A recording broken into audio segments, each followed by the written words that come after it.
All right. Hope you all can hear me just fine. I have not read through this yet. I only read the first couple lines and said, "Oh goodness, I may as well just go through it once rather than go through it, lose my shit, and then have to go through it again." So I started teaching myself Studio One like November of last year. Finally got the hang of it like January, and I've been loving it and using it nonstop ever since. I know that Fender bought PreSonus, whatever. I love PreSonus. You know what I'm saying? I got two PreSonus interfaces, use them every day, never had a problem. Got the Sphere membership. In the PreSonus community, talk to a lot of people, love it. Everything is great. The only problem I've ever had with PreSonus and Studio One is that I was a moron and waited so long to start teaching myself how to use it. That's it. Okay. So, Fender CEO talks PreSonus acquisition and the future of recording software. The simplest version of Studio One right now has a 150-page manual, which is 149 pages too many.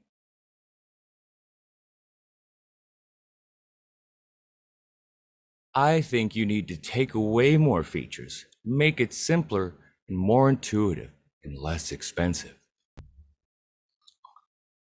When Fender acquired PreSonus in 2021, speculation quickly turned to what this could mean for Studio One, the company's popular DAW.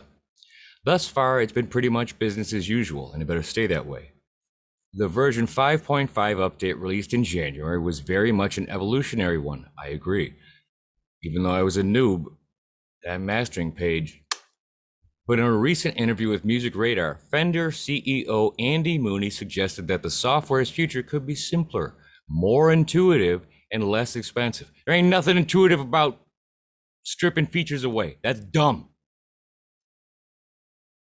And what audience are you trying to target by making a low IQ DAW? DAWs aren't simple. It was brutal teaching myself Studio One. Even more so because, so for those that don't know, I have been playing music all my life in one form or another. I started with string bass in 5th grade, was in the school orchestra. In 2006, I started teaching myself guitar. In 2009, I purchased my first interface and started teaching myself how to produce tracks. I did not have a true DAW. I was using a program called Riffworks. I didn't know anything. I didn't know that there was this audio community on the internet. I did not know that I could go on YouTube and research this stuff and have people teach me how to do it. So I was doing everything by trial and error. It was horrible. While I was in love with recording and producing, it was almost a war crime for me to make other people listen to those tracks because they were so poorly produced. I had no idea, you know what I'm saying? Everything was trial and error by myself. And that's what it was.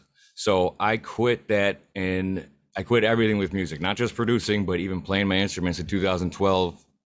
I met a girl in 2013. We moved into with each other, got married, children, that whole thing, you know what I'm saying? I put music down. I thought that was going to be it forever. I had no intention of picking it back up, which was a huge mistake. But either way, in February 2021, I, by total fluke, pulled out one of my guitars. Could not believe how great it felt, and I've been back on this thing ever since. And so, I have a new computer in February 21, right? And I tried to put Riffworks on there that I had from a decade ago, and it just wouldn't run right. So I started looking into music recording programs, learned the phrase DAW. So I just typed into Google, what's the most powerful DAW? Because if I was going to spend money on one, I wanted to get the best I could. Ableton Live 11 had just been out for a little bit. So that's what all the first results would be. Me not knowing anything about this, being a total noob, all on my own, by myself, was just like, word, well, this is what everybody says. The Ableton 11's the best. So I spent $800 in the full suite, and then had to spend the next 8 months, day in, day out, teaching myself how to use it. So while it is difficult learning how to use any of these programs, not just Studio One ain't any harder than any of the others. I just spent 8 months grinding away, trying to learn how to use Ableton. So to all of a sudden realize, because I didn't know that Ableton was more for loop-based music and live performances. You know what I'm saying? That's not what I do. So while I still use Ableton every day, it is extremely powerful. There's a lot of great stuff you can do with it. There's stuff Studio One does that Ableton doesn't do, and vice versa. So when I discovered some of the things that Studio One could do, I was blown away. But after 8 months of drilling this DAW Ableton into my muscle memory, to all of a sudden realize I made a fucking huge mistake and had to start over again, it made the process of learning Studio One that much more frustrating. Not because of Studio One, not because of PreSonus, but because of my own stupid mistake. One more funny anecdote.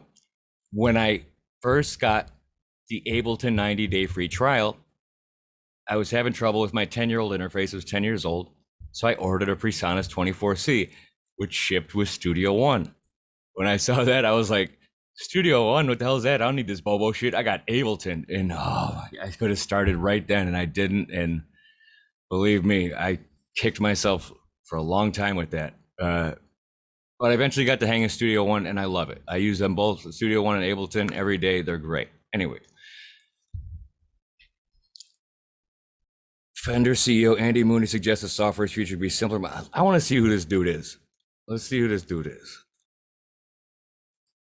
I don't want to presume anything. I want to, what the fuck, get this out of here.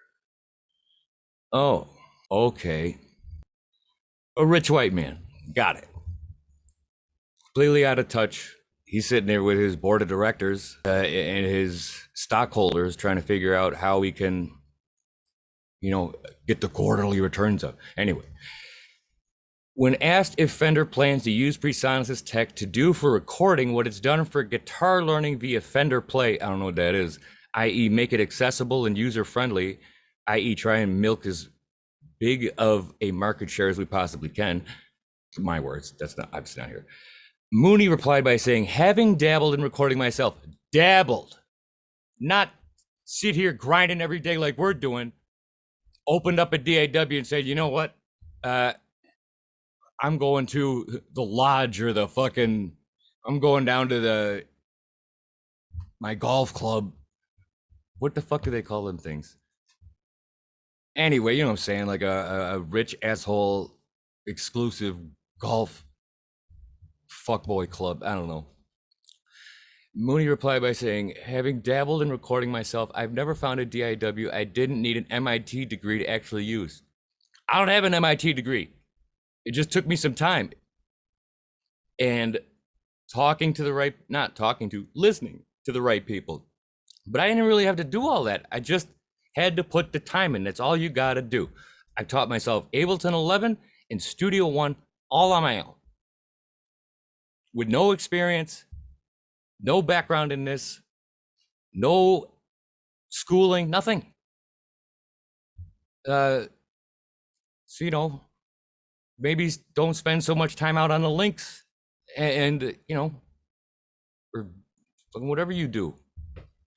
You shouldn't need to spend more time figuring out how to use the DAW than you do creating.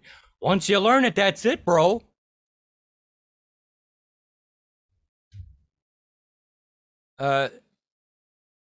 I've never tried Cubase or Reaper, but I've heard, quite a lot about them. And of course, they're extremely complicated. That's what makes them good. Having a lot of very specific features that do very specific things is what makes Studio One so amazing. So my belief was that we can take the talent and the brand equity of PreSonus and create the equivalent of a Fender play for recording, i.e. a product that's globally accessible and very intuitive to use. Using a DAW is not something that's globally accessible. Being a music producer is not something that's globally accessible because there is not a global desire to want to do that. For the brand new beginner who is not a music producer, who just wants to record himself playing guitar, that's simple enough. It's if you're trying to mix, fucking 30 or 40 tracks, like a whole song, that's where it gets hard. But you just want to plug in to Studio One and record yourself jamming. That's easy. There ain't. If you can't figure out how to do that, you don't deserve to be there. You got other problems. Whether this theoretical product will replace Studio One or sit alongside it remains to be seen, but given what Mooney has in mind, we suspect it would be the latter. And if that happens, I'm out. PreSonus, since I started using your program, I've been nothing but a massive advocate for you. You know that. I don't ask for nothing in return. I just fucking love your software and your community, your hardware. All of it's great. Whoever don't like it can say whatever the fuck they want. Fuck them. Your shit is great. And if this dickhole is gonna fuck it up, I'm not gonna sit here and fight. I'm gonna just be out. I'll go learn Cubase. I taught myself, Ableton, and Studio One. I'll go learn Cubase or Reaper. I got no, what I'm saying? I'm not gonna stick around and I'll just let Mooney fuck it up. But if we can stop him before he does, praise God. The brief, if you like, for an entry-level studio product would be a digital equivalent of an analog 4-track recorder, right?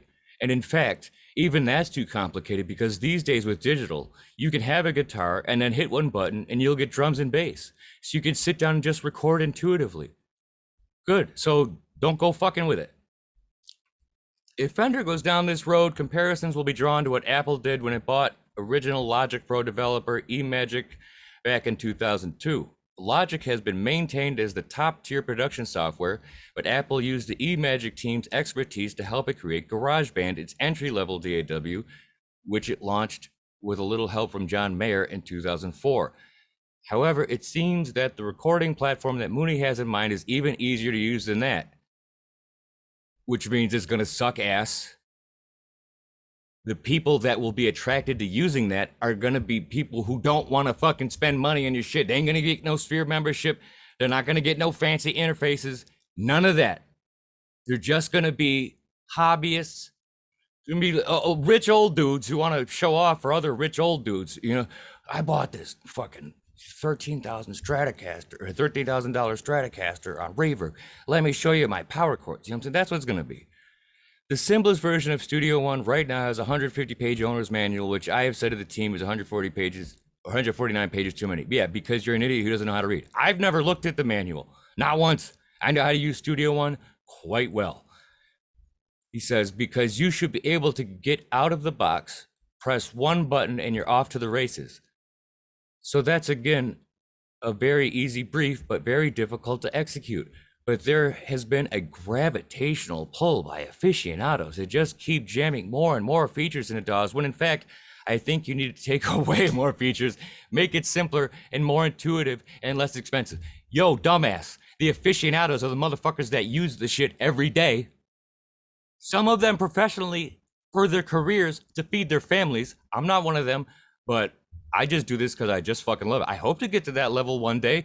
But right now, it's just, I love this.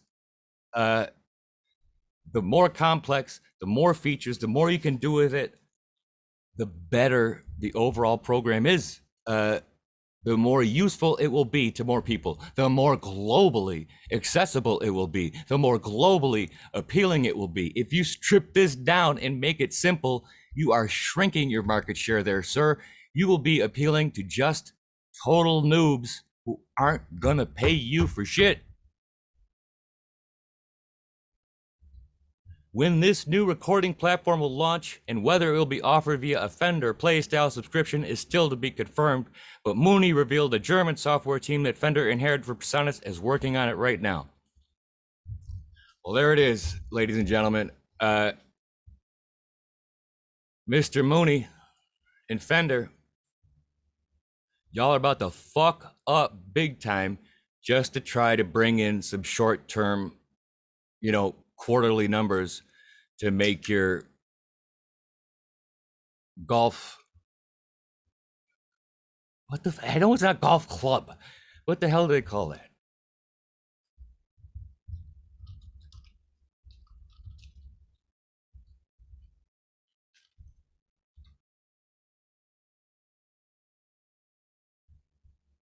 Country club. That was what I was looking for. Mr. Mooney, you and your country club bros. I mean, I know you don't care because you already got money, so you just want to milk it for as much as you can. And then when it shits the bed and nobody's here anymore, it ain't no skin off your back. That's fine. That's capitalism. I get it. Whatever. It just sucks that that's what's going to happen to Studio One. Hopefully we can stop it. We probably can't. And in that case, it's just, I'm going to have to take a couple months to learn Cubase or Reaper. But after, because remember, I had no... Riffworks is great for the people that he wants to appeal to. It is one of them free calculators the bank will give you when you sign up for an account versus mission control at NASA. That is a difference between Riffworks and Ableton and Studio One. But now that I've learned a lot of the terms, it'll just be having to get the new DAWs, whether it's Cubase or Reaper's workflow, into my muscle memory so that I can just bang, bang, bang, bang, bang. You know what I'm saying? I pushed through it with Studio One. I can do it again. So if you boys are gonna fuck up something great, more power to you, bros. But I would advise you not to. You will see much more profit in the long term if you let Studio One continue on the track that it's been going and let it do what it's been doing and go where it's been trying to go. Is it perfect? Hell no. Is there a lot of stuff that can be done better? Of course, but it's fucking amazing. And if you're gonna fuck it all up now, go ahead, Mooney, whatever. You know what I'm saying?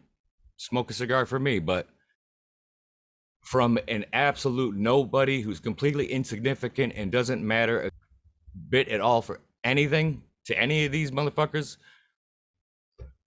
it is my totally insignificant, worthless, nobody, humble opinion that you don't do what you're about to do. Take your simple ass Fender Play and release something separately alongside Studio One.